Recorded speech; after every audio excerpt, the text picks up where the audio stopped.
This is English grammar topic. Use no sooner than in the sentence.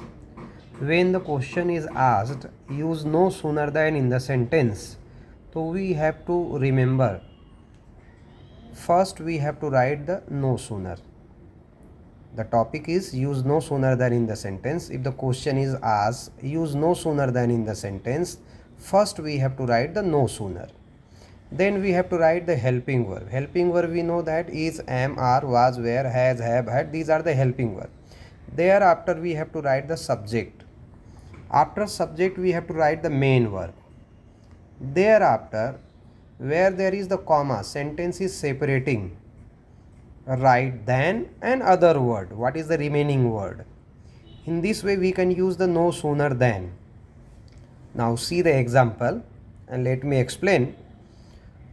As soon as he came home, they all gave an applause. So according to the rule, this is the rule. According to the rule, we have to write the no sooner. So after the no sooner, we have to write the helping verb.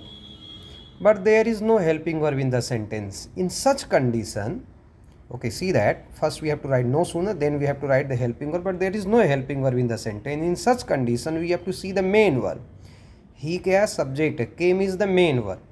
If main verb second form is there, in the first part, if there is main verb second form या main verb में yes या es add आता है, तो हम क्या करेंगे, केम आया, कम का केम हो जाता है, मेन वर्ब का सेकेंड फॉर्म रहे या उसमें ईडी ऐड रहे, या कंप्लीटेड, फिनिश, डेकोरेटेड, या कम का केम हो गया, गो का वेंट हो गया. In such condition we have to write the did. No sooner के बाद में व्हाट टू राइट, डिड. तो while writing the did, we have to change the first form. We have to change this main verb into the first form. came का क्या हो जाएगा, कम हो जाएगा.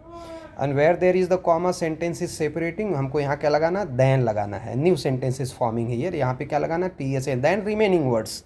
For example, once again see that. So no sooner, what is the answer of this question? No sooner, because there is no helping, no sooner did he कम हो जाएगा. आई told you, अगर main verb का second form या main verb में ED है तो क्या लगाएंगे, डिड लगाएंगे. जब डिड लगाएंगे तो मेन वर्ब का फर्स्ट फॉर्म हो जाएगा.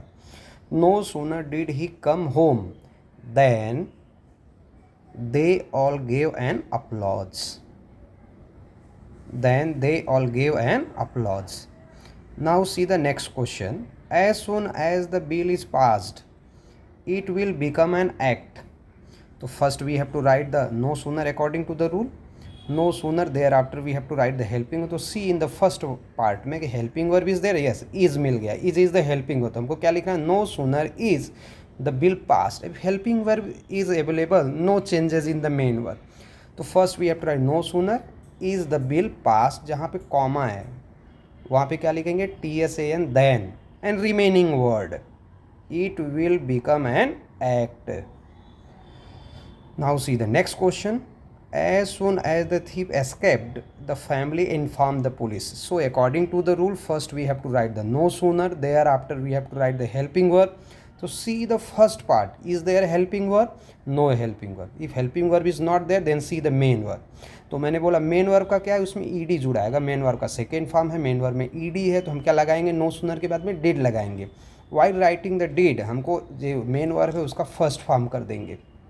जैसे गो, वेंट, गॉन, तो go is the first form, went है तो गो कर देना, कंप्लीटेड है तो कंप्लीट कर देना, तो एस्केप्ड का एस्केप हो जाएगा. तो what is the answer, no sooner did the thief escape then, where the sentence is separating, new sentence is forming, then the family inform the police.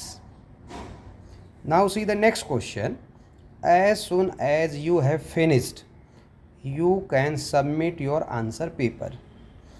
तो according to the rule, first we have to write no sooner. No sooner बाद हमको क्या लिखना है, helping verb. तो helping verb है ना, you have finished, main verb का थर्ड फॉर्म हैव है, तो क्या लिखेंगे, no sooner have you finished then you can submit your answer paper. This is the answer. Now see the next question. As soon as they can manage they should change their house.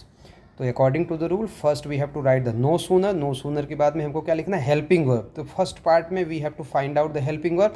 हाँ, can is the helping verb. तो no sooner can they manage, और where the sentence is separating, where there is the comma, हम क्या लिखेंगे, no sooner can they manage, then they should change their house. Now see the next question. As soon as the bell will ring, the school assembly will start. So according to the rule, first write the no sooner, then see the helping verb in the first part. तो will क्या है? Helping verb. तो हम क्या लिखेंगे answer? No sooner will the bell ring then, where the sentence is separating, मतलब new sentence is forming, या comma है TSA, and then the school assembly will start. Now see the next question. As soon as the sun rises in the east, birds start chirping. तो according to the rule first we have to write the no sooner. No sooner के बाद में हमको क्या देखना है कि first part में क्या हेल्पिंग वर्ब है. Here in the first part में क्या हेल्पिंग वर्ब है. तो हमने देखा as soon as the sun rises in the east में हेल्पिंग वर्ब नहीं है. Then we have to see the main verb. Main verb क्या है? राइजेज है. राइजेज उसमें यस है. Rise is the first form, उसमें यस है. जब मेन वर्ब में यस या ईएस ऐड रहता है तो हम क्या करते हैं? डज लेना पड़ेगा. अगर मेन वर्ब का फर्स्ट फॉर्म है तो हम क्या लेंगे? डू. अगर मेन वर्ब का फर्स्ट फॉर्म है तो क्या लेंगे? No sooner do. अगर मेन वर्ब में यस या यस क्या लेंगे? No sooner does.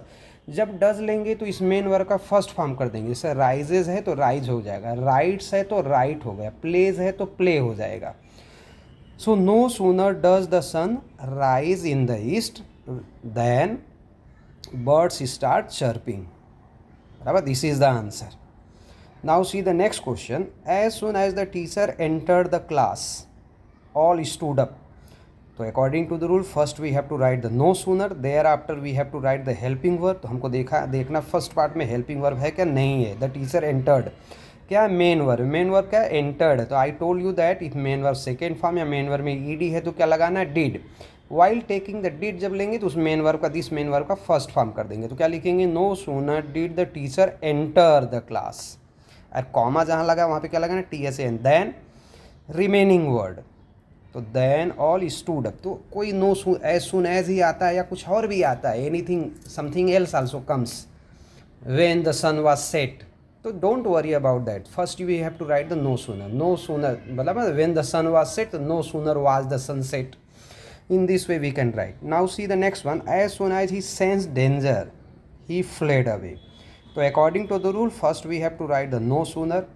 Then we have to see in the first part helping verb है क्या? He said no helping verb. Then see the main verb. main verb क्या? sensed. तो क्या sensed में क्या लगा? ed जुड़ा. I told you main verb का second form ed रहे तो did लेना है. no sooner did he sense danger और comma क्या? TSA and then he fled away. In this way we can use the no sooner then. तो always remember one thing. कोई भी sentence English में आता सबसे पहले क्या लिखना है? No sooner. उसके बाद क्या लिखना है? Helping verb. फिर क्या लिखना है? सब्जेक्ट, मेन वर्ब, जहाँ पे कॉमा वहाँ पे THA एंड देन लगाना है और रिमेनिंग वर्ड. तो sometimes if there is helping verb in the sentence तो नो चेंजेस. मेन वर्ब में कोई चेंजेस नहीं करना है. तो नो सूनर के बाद में हमको फर्स्ट पार्ट में देखना है. अगर मेन वर्ब का सेकेंड फॉर्म या मेन वर्ब का ईडी है तो क्या करेंगे? नो सूनर डिड लेंगे. और जब डिड लेंगे तो उस मेन वर्ब का फर्स्ट फॉर्म कर देंगे. जैसे डेकोरेटेड है तो डेकोरेट कर देंगे, वेंट है तो गो कर देंगे. अगर मेन वर्ब में यस या ईएस जुड़ा है तो क्या लेंगे? नो सूनर डज लेना पड़े. जब डज लेंगे तो भी उस मेन वर्ब का फर्स्ट फॉर्म कर देंगे. अगर मेन वर्ब का फर्स्ट फॉर्म ही है as soon as I go there, जैसे as soon as I go, go आ गया, go is the main verb first form. Helping verb नहीं, फर्स्ट फॉर्म क्या लेंगे? No sooner do I go there. तो always remember only helping verb is there in the first part, no changes in the main verb. में कोई change नहीं है, जैसा वैसा ही लिखने का. बट समटाइम्स फर्स्ट पार्ट में if there is no helping verb तो ऑलवेज रिमेंबर कि नो सूनर के बाद में मेन वर्ब का फर्स्ट फॉर्म है तो नो सूनर डू लगाना है. मेन वर्ब में यस या ईएस है तो नो सूनर डज लगाना है. जब डज लगाएंगे तो उस मेन वर्ब का फर्स्ट फॉर्म कर देंगे. अगर मेन वर्ब का सेकेंड फॉर्म या मेन वर्ब में ईडी जुड़ा हुआ है तो क्या करेंगे? डिड लगाएंगे. तो ऐसे कंडीशन में उस मेन वर्ब का फर्स्ट फॉर्म कर देंगे. In this way we can use the no sooner then.